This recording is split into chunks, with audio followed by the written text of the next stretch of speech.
Selamat berjumpa Bapak, Ibu, dan saudara sekalian.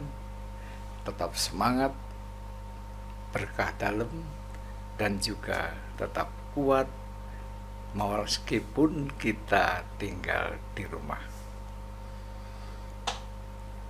Pertemuan-pertemuan yang akan kita adakan untuk persiapan pelantikan prodiakon kita terkendala dengan situasi ini.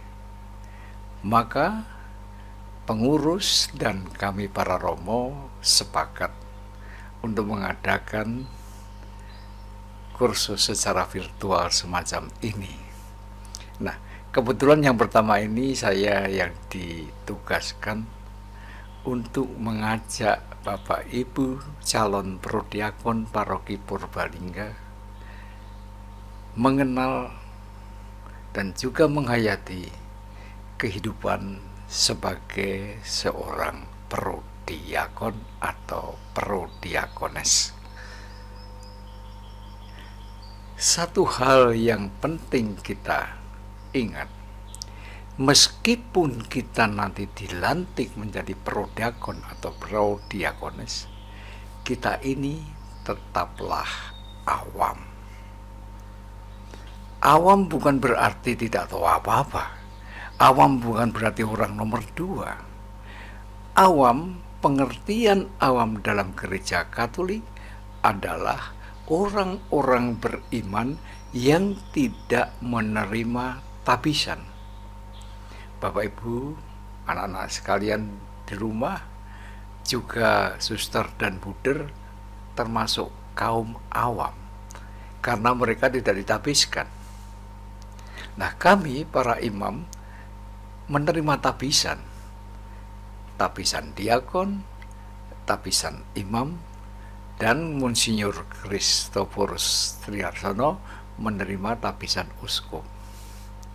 Inilah kaum hierarki yang diberi tugas secara resmi oleh gereja untuk mengembalakan, untuk menguduskan, dan juga untuk mengajar kepada umat Allah. Nah, di dalam melaksanakan tugas ini, kami punya rambu-rambu dalam hidup. Hidup tidak menikah, taat pada pimpinan, dan juga hidup di dalam kesederhanaan atau kemiskinan.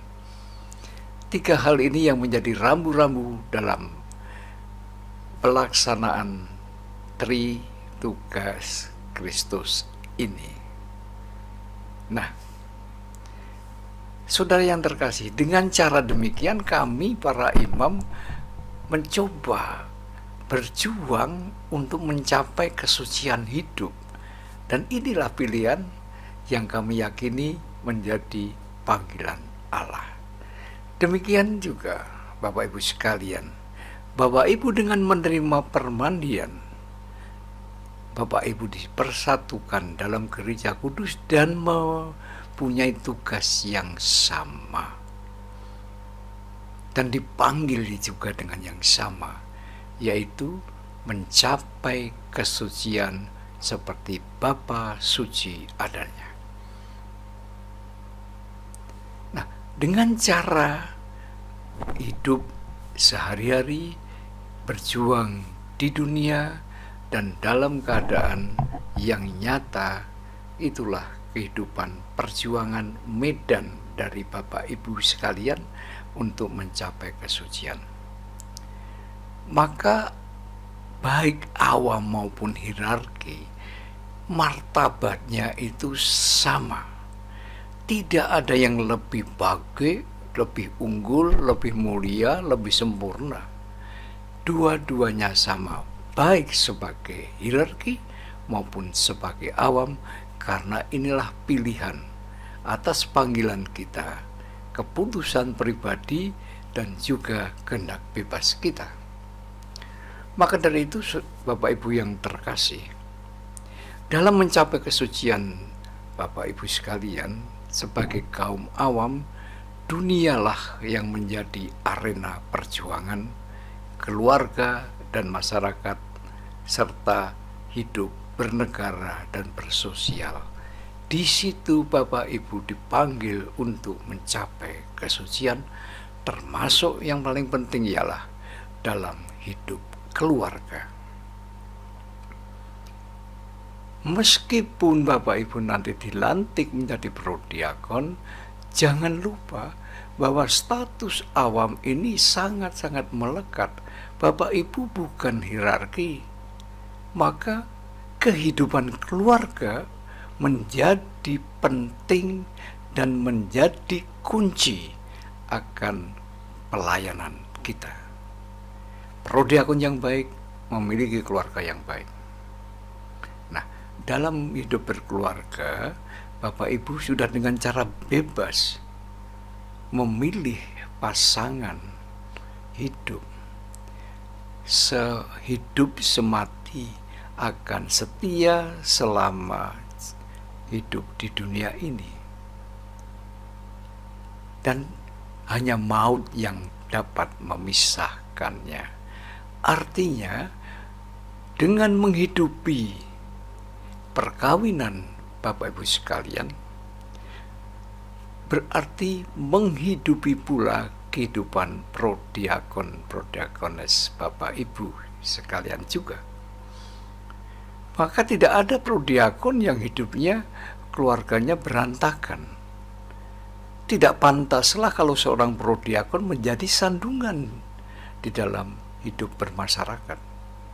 Maka menjadi prodiakon maupun prodiakones, hidup rohani maupun dalam sosial haruslah di atas rata-rata.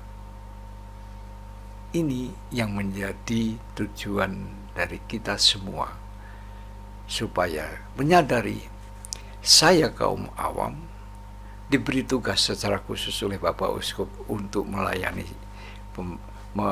komuni bersama imam di paroki, dan juga diutus untuk bersama-sama melayani komunio, komunitas kita, gereja kita, dan masyarakat kita. Nah, jadi bagaimana ya? Kita kakinya di dunia, tapi sebagian hidup kita sampaikan menjadi mencicipi pelayanan hierarki. Artinya kita tidak menjadi kaum hierarki, tapi boleh berpartisipasi dalam pelayanan yang dilakukan oleh kaum hierarki. Maka dari itu Bapak Ibu, situasi istimewa ini hendaklah kita syukuri, karena tidak semua orang diberi wewenang oleh Bapak Uskup untuk tugas ini. Hanya orang-orang terpilih, dan terpilih pun atas dasar usulan dari umat setempat.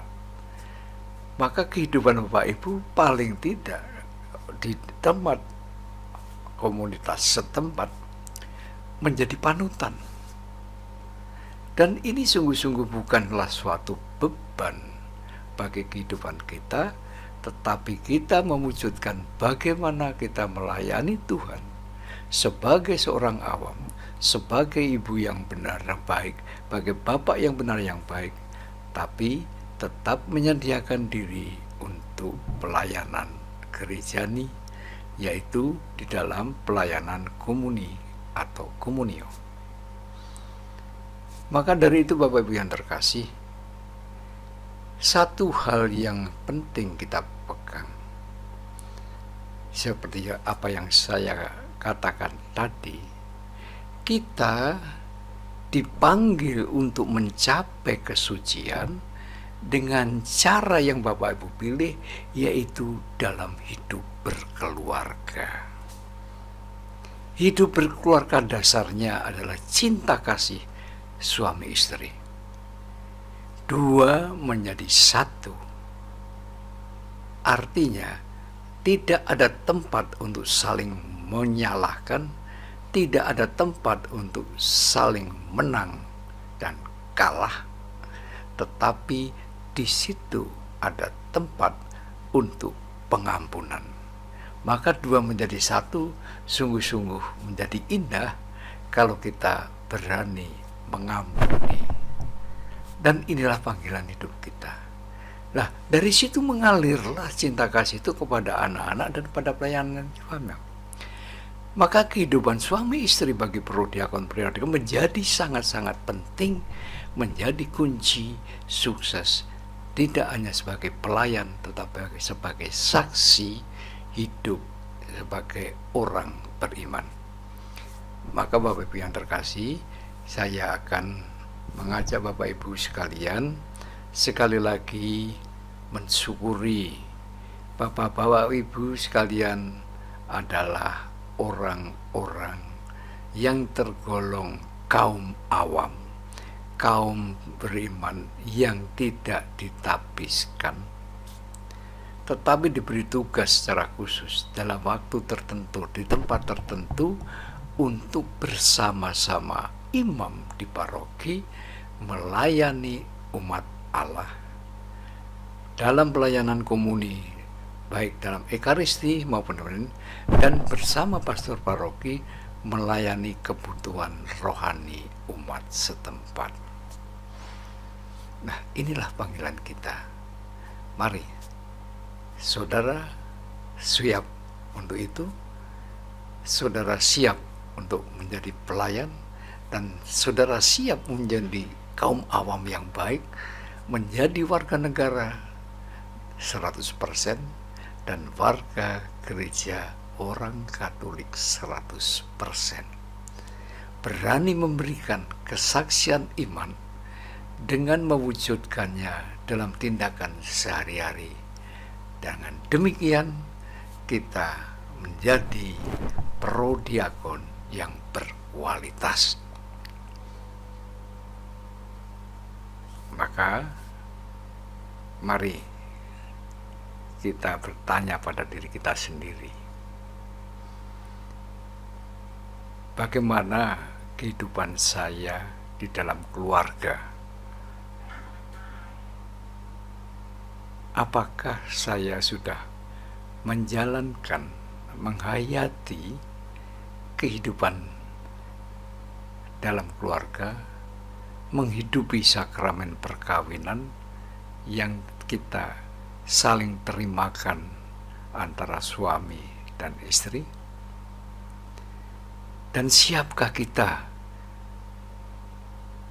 memberikan kesaksian akan hidup sebagai orang Kristiani yang dipanggil untuk mencintai Allah dan diwujudkan dengan cinta sesama?